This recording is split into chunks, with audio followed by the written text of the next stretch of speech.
Peace, love, and light, my beautiful guys and goddesses. I am Queen Spirit, and welcome to Veggie Me Please, because you know that we are all that you need. So welcome, welcome, welcome. So today I am out here in my garden gardening. I'm a whole gardener, y'all. And I started, thinking about some things, and I said, let me come and bring it to my platform. So me and my folks, my folks can tap in and let me know what they feel about the situation as well. But first you must subscribe. Always like and subscribe, because you never know when I'm going to come in and pop in and be like, hey, let's have a conversation. I am definitely in the near future planning on doing some lives, because I want to engage with you guys. I want us to feed off of each other. So today, I was listening to my music, all in my zone, and I said out loud, oh, yes, I'm about to get my day started. I was in a good mood. I was excited. I was ready to go get me some pots so I can, replant some things. And my daughter, just out of the blue, she's 10 years old. I'm teaching. We're learning each other. She just yells out, well, just because you getting your day started don't mean I need to get mine started. And immediately, 0 to 100, I got mad. And I was like, listen here, little woman. If I say you got to get ready, you got to get ready. I don't know who you think you are. I'm the adult. You do what I tell you to do. And then I walked away and proceeded to start, finishing getting myself together. And then I looked in the mirror and I reflected on that little 5-second thing that me and her had. And I went back and I said, you know what? She's never going to learn the lesson. She's never going to understand why it is important to be respectful and listen to your parents if she's always just getting yelled at or getting a whooping. Because nobody's talking. They're just saying you doing this wrong, but nobody's explaining or letting her know the emotion of how it feels when you don't do what you're supposed to do. And so what I did was I went back and I said, you know what, sweetheart? I was wrong. Y'all know I am a different person. Because I told this baby, I said, sweet sugar plum, you know what? I was wrong. And she looked at me probably how y'all looking at me right now. She was like, what? Something ain't right. She got some up her sleeve. I was like, no, sugar plum, you right. You shouldn't have to start your day because I'm starting my day. You go ahead, you relax. And I walked away and I proceeded to finish getting beautified so I can go ahead on about my day. Now the thing of it was whenever I leave this house, she's my little protege. She wants to tag along with me, and I enjoy it because I'm teaching her some things that she hasn't been taught. We going gardening. We go to some things that she want to do as well. We go to the dollar store and I let her get a couple things while I'm getting me a couple things. So it's like a yin and a yang. We go buy plants. She tells me what plants she think I should get, and sometimes she might even want to pick up one for herself. And it's opening her up to different things. So I love it. And sometimes your kids tend to get on your nerves. They talk too much, but she's not like that, because the question she's asking, she's usually asking about where we're at. So I'm love talking about that, and it's usually about gardening or some things of that nature, because Saturdays and Sundays, y'all can catch me at your nearest Home Depot or Lowe's. But I am trying to, which I follow this beautiful garden group on Facebook. And somebody did suggest that I should start going to visit the nursery. So I'm definitely going to start visiting some local nurseries, because I want to see, what everybody got. I'm always intrigued for something different. And I know, I'm not going to find that. I mean, I may, because I've got some good plants from Lowe's, Walmart, Home Depot. But I bet you those nurseries have those more exotic plants. So I'm definitely planning on visiting them. But back to the subject. So, the plan was, after I got, while I was getting dressed, I was going to say, hey, baby, get dressed, because, we're going out. And I knew she'd be excited about it. But I didn't get a chance to say that because she said what she had said. So I told her, go ahead and relax. And I proceeded on doing my day. I took my shower and did my hair. And then I sat and talked on the phone and whatever, got my clothes on, got dressed, and parlayed. Deuces. And I went and got dollar store stuff. I went and got candy. I went and got me something to eat. I did all the things that me and her would have did. I didn't come back and rub it in her face though, because let me tell you how amazing it was. I didn't even have to come, because I was gonna plan on doing that, but I always asked the Most High to keep me in my highest self, so He blocked that. He already had her ready for me, so I didn't have to do that. I didn't have to come in and bring myself down to my lower level, because when I came in, she was like, "Mommy, you know, I watched you pull out of the driveway. I watched you go down the street, and I just watched you out of the windows." And so I told her, I said, "Well, honey, you know, if you wouldn't have said what you said this morning, you would have been with me too." I said, "You have to learn that everything don't deserve your energy, or that everything doesn't need your attention." I said, "You messed up your fun day because you just had to say something. And you need to ask yourself, why did I think I just had to say something?" Because like I said, I was in a great mood. I wasn't having any negative energy, but my energy threw her energy off, and she just was like, "Yeah." So I had to give it back, but I gave it back in the most loving, peaceful way. Because I remember when I was a kid, one of my uncles, I had an uncle that was close in age of me. He was older than me, but we were close in age. And they had starter jackets. And I grew up, my teenage year, I think maybe when I was probably about 13. That 13, 14 is when my mom was dating my brother and sister's dad, and we had a little bit more money, so I was able to have, name brand things.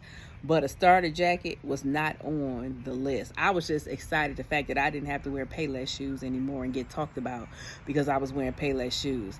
I think my first name brand pair of shoes I had was a pair of LA Gears, and after that I had got a pair of Nikes, and it was for Christmas, and I was so excited. But then they came out with the starter jackets, and if you had starter jackets, you were deemed as you had money. So either you had to have your own or have a boyfriend that had one. And unfortunately, my boyfriend went to a whole nother school, so I couldn't wear his jacket. So anyway, I had went to my grandmother's house, and my uncle had got this. My grandmother had bought him a brand new starter jacket. I'll never forget, it was red, it was blue, I can't even remember the name of the team, but it was beautiful. I put it on, and I was like, "Oh my God, I love this, I love this, I love this." And he was like, "Well, one day I'll let you wear it." Well, that wasn't good enough for me, because I wanted to be, seen. I wanted to be popular. I wanted to be like everybody else. I wasn't content with just who I was, because I wanted to follow everybody else. Y'all hear this? So anywho, like they was going to set me even more if I was like them too. But what happened was, I ended up taking my uncle's jacket. I stuck it in my mama's car, and we left. And he kept saying he couldn't find his jacket. He kept saying, "I know you got my jacket." And I kept saying, "I have it." I said, I was so convincing with it, my grandmother believed me. Well, guess what? I got caught in the goddamn on jacket. And I got caught the next day with the jacket on. Honey, I had done cut school, was kicking it with my homegirls, and my aunt, one of my homegirls had to go to the doctor. And unfortunately for me, my aunt and uncle was going to the same place on the same time on the same day. How bad was my luck back then? And I'm thinking I'm looking good. I got on a starter jacket. I'm strutting in here with my crew. And my aunt seen me, and she said, "I'm telling your mother." And right there, my whole everything dropped. My whole everything dropped. And then my aunt told her that she seen me in the starter jacket. And I called myself trying to run away, because I knew I was going to get my behind whooped. I didn't want to deal with that pain, which I ended up still getting my behind whooped. I think I did. I can't remember. You know what? That's bad, because I don't remember. 9 out of 10, I probably did, because my mother, she was a whooper. She was a whooper. But, and this is what I'm saying about those whoopings, I'm pretty sure my mother beat the black off me. I used to be darker than this. I'm pretty sure, because she was one of those type of mothers, especially because it was embarrassing to her, because her and my daddy wasn't together anymore. And the uncle that I stole the jacket from was my daddy's brother, his little brother. So the fact that she had to face my father, who she left, and had to sit up there and had to basically justify herself as a mother because the child that she took from him is sitting up here feeling like she got to steal. He looking at her sideways like, why my daughter out here stealing? You know what I'm saying? So it just caused a big old ruckus. So I'm pretty sure I got my behind with, because I embarrassed her. But I don't remember that. What I do remember is how hurt my uncle's face looked when he found out that I had his jacket. He was so, I'm talking about, our relationship wasn't even the same no more after that. Like I felt like I felt like I was used to be his favorite. And then after that, you know, he was always my uncle. He was always uncling, but he always became an uncle. He wasn't like my uncle friend, because like I said, we were close in age. He just became like an uncle. You do what I say and that's it. But he was hurt. And from that moment, it made me not want to steal no more. It hurt me that I hurt him, because I didn't think about the hurt. I just thought, you know, it was just a jacket to him. You know what I'm saying? I wasn't thinking. I was like, yeah, he ain't gonna miss it, and then I'll give it back. But it hurt him because someone that he cared about, somebody he trusted, took from him. No matter what my reasoning was, it wasn't right. And that part wasn't understood to me. I had to understand that to myself, because I was sitting up there emotionally hurt, because I looked at his face and he was just so disappointed. He couldn't even really look at me. And that's why we have to, as parents, and in the Bible it says, spare the rod, something to the child, something like that. I don't know it verbatim. I'm not gonna even lie. But my perception of that, because my mother used to say it to me all the time. I probably have blocked it, because that was the justification for getting the whoopings that I got. You got to whoop your kids for them to listen to you. And I'm here to tell you that's not right. It's not true. Because you know what happened? All it does is teach us how to be better at what we got in trouble for. If you beating your child because they stealing, they just gonna find out a way not to get caught stealing again, so they don't get a whooping. Where's the lesson in the stealing? Where's the conversation on the stealing? That's the part that is missing in this whole dynamics.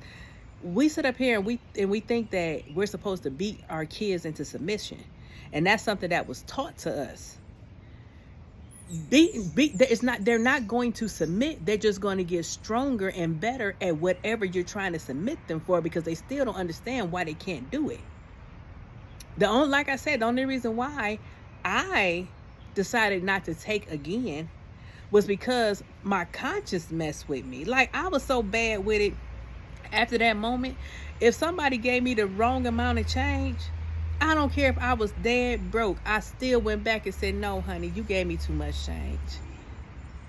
Or I have a bad habit of holding something in my left hand, especially if it's something small, if it's something that doesn't have any weight, an ink pen, a pack of gum, chapstick, something small, and walking right out the store with it. And nobody never, ever have sit up there and be like, ma'am, you stole. No, I just walk right out. And then get back, I'm like, oh, I forgot to pay for it. Walk right back in and be like, hey, I forgot to pay for this. And they be looking at me like I'm crazy. But it's my conscience is messing with me. It just messed from that moment on. That little thing that I did by taking my uncle's jacket, it really, really, truly messed with me. And I didn't want to steal anymore. And that's what we're teaching our kids when we're trying to beat them into submission. We're just making them stronger thieves. We're making them stronger liars. We're just making them stronger at whatever they're doing. That's not right. And the lesson for my daughter, like, I didn't even have to, like I said, I felt like, because I've yelled at her before because of her mouth. She has these new age kids, man. And she's very, very verbal, and I don't want to take her voice from her. But what I want to do is show her how to use her voice in a respectful way, because she's always able to come and talk. But you can't be disrespectful with it when you talking, because who gonna listen? Ain't nobody gonna listen if you sit up here being disrespectful. Ain't nobody gonna listen if you sit up here being mean or nasty. But if you sit up here and you talk, like I tell people all the time, you get more bees with honey. If you talk to where they can understand it and they can perceive it, then they'll be able to absorb what you're trying to say. And that's what I'm trying to. I always want her to have a voice. I never want to take her voice from her, but yeah, she gonna have to learn how to tone it down when it comes talking to me, because man. But anywho, at the end of the day, we definitely have to learn how to find a different way of disciplining our children, teaching them, showing them the way. The way our grandparents and our grandmothers and our great grandmothers and our mothers, do you know, my mother, I'm gonna tell you, my mother was, like I said, she was a discipliner. Punishments. I remember one time she put me on punishment for a whole school semester. She forgot I was on punishment. I would have rather took the punishment because her beatings were terrible.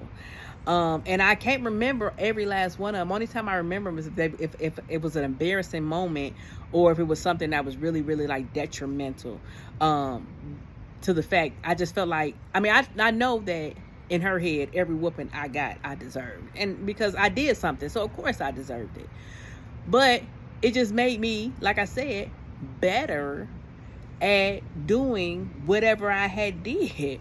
And let me tell you, one time, my grandmother, she had, my mother and my grandmother, we lived with my granny for a long time, and then my granny got sick. She lived with us for a long time, and they always bumped heads. Now, mind you, I am a child, so I'm not understanding the dynamics of it. All I see is my mother and my grandmother, they're constantly getting into it. My mother talking disrespectful to my granny talking disrespectful to my mommy, and I'm right here in the middle like, okay. But nobody set me down and said, just because you see us being disrespectful to each other, don't mean you can do it. Or even tell me why they felt it was okay to be disrespecting each other. See, these is conversations we need to start having with ourselves and if we're going to put our kids in the middle of it, y'all need to be explaining this to them. This is why I feel like I should be able to be disrespectful to my mother or to my father or to my husband or to my wife, because kids they don't understand that. But they grow up to be these disrespectful people and don't understand why they're that way, because all they doing is mimicking the people that they seen. See how we got to stop this cycle? So my grandmother and my mother, they always bumped heads, and I was always there to see them in the midst of it. And mind you, especially after grandpa passed away, these were two alcoholics that were always getting into it with each other. So my mother decided we were going to move into our own place, and her and granny was getting into it all the time, and I was seeing that. Now, mind you, on any other occasion, I have never had a reason to be disrespectful for my granny, but I thought it was okay because my mother was doing it. And so one day, my granny, I was outside playing, and my granny told me to come in the house, and I told her I ain't have to. I ain't cussed at her or nothing, but I did. I was disrespectful. I told her I ain't got to come in the house. Now, guess what happened? My mother, who would argue with my granny, comes home, and my granny tells her. And my mother, now I remember this one, because she beat my behind, and then she soaped up a rag and stuffed the rag down my mouth and washed my mouth out with soap, Zest soap. I still remember it to this day. She washed my mouth out with soap after she whipped my behind. But guess what happened? Nobody still. Only thing she said was, "You better don't be up here talking disrespectful to my mama. That's my mama." You know, she's like, you know, the whooping talkings. That's what she gave me. She gave me a whooping talking. But after she did all that, and I screamed and hollered and all that and whatever, my granny took me and laid me on the couch and covered me up and still treated me like I was her grandbaby. So I'm like, But why the hell does my mama get so upset? Granny ain't mad. She still nurtured me. But Granny never told me how it made her feel. I can just imagine, because she still laid me down. She covered me up. She still took care of me as a granny. But she never said, you know what, baby, that really hurt my feelings that you talked to me that way. Because if she did, forget the whooping, I probably would have started crying. And I would have never wanted to hurt her like that ever again. So we have to learn how to be able to talk to these kids, to be able to talk to any person, because nobody really truly knows. We have to learn how, it's sad that we're afraid to be vulnerable. Not even just in relationships with your mate. We're afraid to be vulnerable with the world. The one thing, hold on, y'all. I got to give me a little water.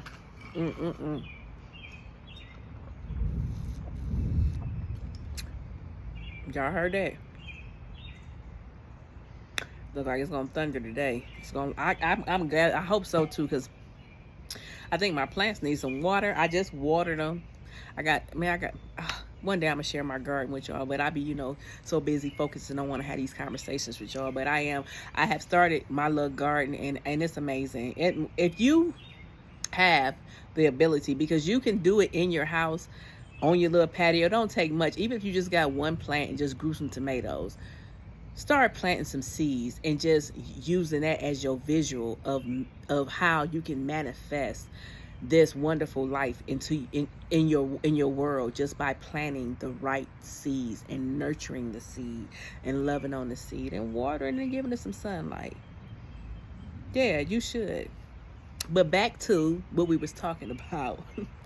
Nobody explained to me, and that my, like I said, my grandmother, that I hurt her feelings, and I'm pretty sure I did. And it's a shame that we are afraid of being transparent. I think the best thing that ever happened to me was when me and my brother got into it. And I love my brother to death. I love him to death.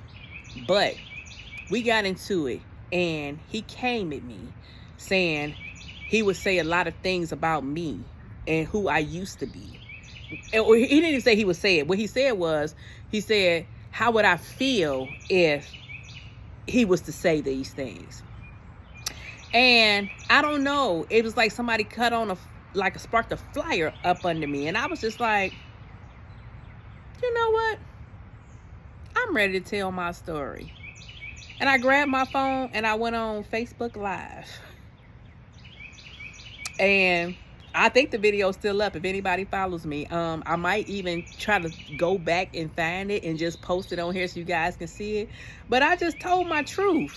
Because at this point in my life, I was like, what can happen to me at this moment? Like, yeah, I did this. Yeah, I did this. And I had a reason why. Was my reasoning correct? At this point in my life, hell no, it wasn't correct.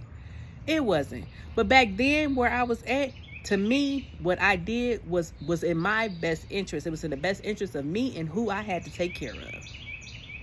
So yeah, I did some messed up things. And do I regret it? I don't regret it, but I am apologetic for it. Now let me say that. I'm woman enough to apologize for who I used to be. I can, yeah, because I know I was fucked up. I know I was sick. I know I wasn't well. So yeah, I know I did some messed up things, and some of my people, I told the truth. I even gave them the truth to it. You know what I'm saying? I even went back and if you ever remember, this is a Child's Play, when Chucky's bride, the bride of Chucky, when she called herself trying to turn her life over, and she started calling all the people that she killed. She was calling the people's houses, and she was trying to apologize for killing them. She called some wife of a husband she had killed, which is like, well, I just want to let you know I'm sorry I killed your husband. Like, that's what I went through after I did that video. I went back and was like, yeah, I just want to let you know. So yeah, I had told you this is and that and this is and that, and I apologize. That wasn't true. But you know what I'm saying? And you know what's so crazy? Those people that I did have a chance to converse with still showed me mad love. They was just like, man, you know, that was a long time ago. We was kids, you know, you was young. Nobody said, I hate you. I'm talking about none of that. I got mad love because of that. And I felt like somebody had just took something and was like, whoo, right off of me. And also it made me, it gave me like, it made me feel like strong, because I was like, I ain't gonna let nobody tell my story. I'm going to tell on myself, because I'm going to tell it how it really was. I'm going to tell the truth. I'm not going to sugarcoat it. And I'm going to be unapologetically apologetic about it. Like I said, yeah, I did some fucked up shit, but I understand why I did it. If I can go back, I would have, from where, if I knew what I knew now and I can go back, the situation would be totally different, because I would know, because all I would have to do is work on me and heal me, and I would be able to get where I need to be. I wouldn't have to be manipulative or lie or cheat or steal or none of that. It would have just all came to me freely. But it's a journey, and I'm journeying. So yeah, I told my story, but that at that moment, it gave me the ability and the courage to continue to be transparent. So whenever I'm coming in front of you guys and I'm talking to you, I'm being my true, authentic self. I'm not being somebody else. And that's why I love this platform, because, and I'm glad it came upon me at this moment in my life, because I wouldn't want to be encouraging from a point of somebody I wasn't who I truly was. Like, I want you to be able to relate to me. So I have to take down all the Maybelline and everything. And I have to strip myself down so you can totally relate and see I am who I am. I am light. I am. But that's what I did. I laid it all out because I wanted to be transparent. And we have to learn how to be transparent with anybody that we come. If somebody hurts your feelings, let them know, because guess what? They'll hurt your feelings again, or they'll just figure out. I'm going to tell you, I have people that I have had relationships with, friendships, cousinships, sisterships, brotherships, whatever, ships. And literally, if I made this person mad, sometimes I usually didn't understand it, because sometimes this stuff will come out of left field. But what I would do is I would just tiptoe around that situation next time so I don't make them mad again. I never understood, because the thing is I never understood why I made them mad, because they couldn't be that transparent with me. So like I said, it's just like I just, would try a different route and not making them mad. And we have to learn how to be like, look, I'm hurting. Look, this hurt me. Or maybe this action that you did reminded me of an action that somebody else did. Or I got anxiety, or I got trust issues. And I just feel like you being so good, I feel like you bound to do something to hurt me. So I want to hurt you before you hurt me. We have to be able to say that. We have to be okay with saying that. And honey, the people that truly love you and care about you is going to be there to support you and going to help you through those negative emotions, because we are traumatized. The thing is we were born into this traumatized state. We come of a long line of traumatized people. Like I say, I have a great grandmother that my mother said was a slave. So from her on down, and then like my grandfather, my mother said my grandfather was abusive, but I never seen that, but she said he was, and then I know my grandmother was abusive. So it's like it's trauma, and then what that did, it made my mother abusive. And then what I did was I tried to be different from my mother, but I still didn't have the conversation. So what happened was, instead of that kind of trauma, depression came in, because what I did was I just was like, because I felt like I didn't have enough when I was growing up. So I worked 7 days a week to give my kids everything, but I didn't give them love because I didn't know how to give love. But I knew how to work. I knew how to survive. I knew to make sure they didn't go without. I didn't whoop them much. They had to really do something to get a whooping, but I never conversated with them and was like, well, this is why. I wish I would have. I wish I would have, but I have a chance to do that with my grandkids and my great grandkids and any other child or human being that comes in my path.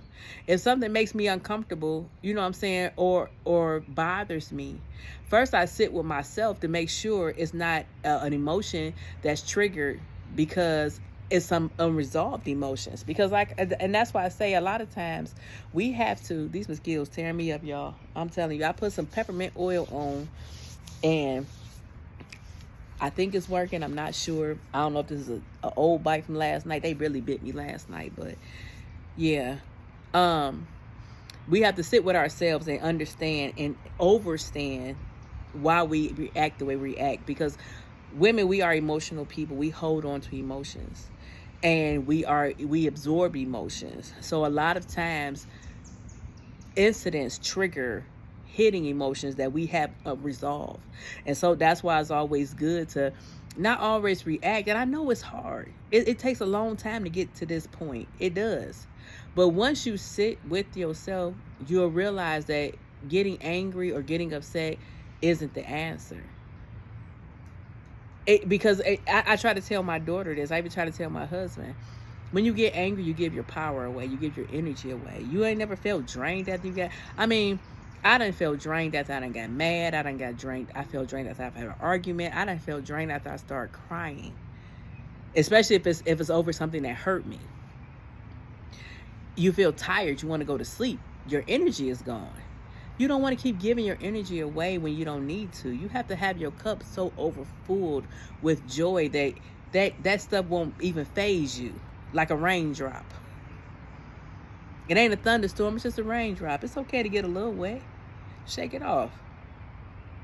And if it starts pouring down rain, honey, dance in that shit. Dance in it. Dance in it, but don't let nobody steal your joy. But have those conversations.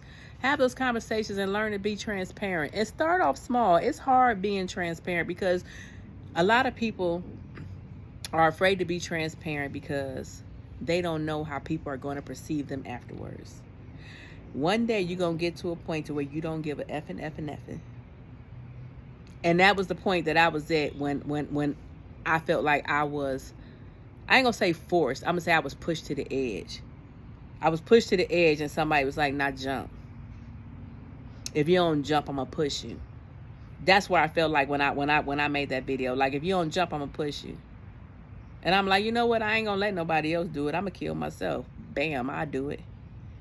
I'll do it. I'm going to take the plunge. And if anybody is upset with me because I decided to speak my truth, then that's on them. That's not on me. Because at this moment, it's about me. And we have to be okay with it being about you. It's because at the end of the day, life is going to still continue to go on with or without you. So you have to decide, do you want to keep living or you just want life to keep on going without you? Honey, like I said, I ain't did this for nothing. I'm ready to sit up here and live this life and not let life live me. Because life gonna keep on going. So that's why I got to do me. But definitely learn to be transparent. Spare the rod. It almost came to me. But what I feel is the rod is your voice. The rod is your words. There is power in your words. You have the power to speak life and to speak death with your words. And I feel that rod is your words. And if you use your words correctly, you can discipline your children and set them on the right path without having to beat them into submission. Like I said, I feel like those beatings just makes them more creative and to be able to do whatever crime that they were doing. But nobody gives these people the love that they need. Nobody gives them the hug. Nobody's transparent. It's okay to tell your kids that they hurt your feelings and to cry and to let them see it. You don't want to make them feel bad. Why not? They making you feel bad. But you would rather whoop their ass than make them feel bad. No. Let them know how they truly made you feel. We are emotional. We are emotional beings. No. You want to break down their bodies and break down their spirits. That's all those weapons didn't do nothing but harden me. It did. It hardened me. It didn't make me feel loved or like I shouldn't do that. I was just like, I just know better next time. Like, I just know better next time. And it's like I said, and I probably did the crime again and again and again. Especially when I called myself trying to date boys. Oh, please! I found bigger and better ways to be sneaky. So yeah, it's like, but if I would have known the ugly truth about all that sneaking I was doing and how I made my mother feel, but she couldn't tell me how she felt because she was wrapped up in her own situations that she was going through. So learn how to be transparent. If you can't be transparent with nobody else, look in the mirror and be transparent with yourself. That's the first step. Look at yourself and really look at yourself and say, do you like who you see in the mirror? And if you can say yes, you love everything about you, your emotions, your feelings, everything that's going on with you right here at this moment, then I want you to go ahead and be transparent with somebody else. Your husband, your best friend, your girlfriend, your friend, whoever's next in line. But I want you to start trying to be transparent. And the first person to start with is yourself. Definitely look at yourself in the mirror and really, really, really say if you like who you see, if you love who you see. And if you can't, then you start being transparent with yourself. Then why don't you? Who are you pretending to be? And why are you trying to pretend to be this person? Why do you feel like you don't like this person? And what can you do to change it? Why you don't feel like the person that you truly would love to be? You can't bring them out in the open. I remember, it's crazy, when I was a kid, I used to have all these rainbow barrettes in my hair. And I loved it. I always loved the rainbow. I did. I used to love Rainbow Bright. That was my favorite cartoon. I did. I love Punky Brewster because she was so colorful. And I love the rainbow. But I got picked on. They used to call me Rainbow Bright. And I didn't like that. Even though I loved Rainbow Bright, I didn't like being called Rainbow Bright. Because it wasn't in a good way. It wasn't like, girl, oh my God, Rainbow Bright. No, it wasn't like that. It was like, Rainbow Bright, ha ha ha, Rainbow Bright. So I didn't like it. And for a long time, I didn't like colors. I didn't think I looked good in colors. I stayed in black. I did. And then one day, I told you, I just was like, I don't care what nobody thinks. And I started putting rainbow colors in my hair and putting on all these different colors. And people was like, oh, girl, where'd you get that from? Oh, my God, you so fly. And I was just like, wow, I hid this unicorn for nothing. So stop hiding your unicorn, honey. Let that unicorn free. Fearlessly free. Be transparent. Let's journey. Let's heal. And let's do things differently. I'm sorry if y'all heard that noise in the background. I don't know, I guess they racing motorcycles or whatever. It's a nice day today here. So I love you guys. Peace, love, and light. Until we see each other again, honey. Stay well. I love you. Peace.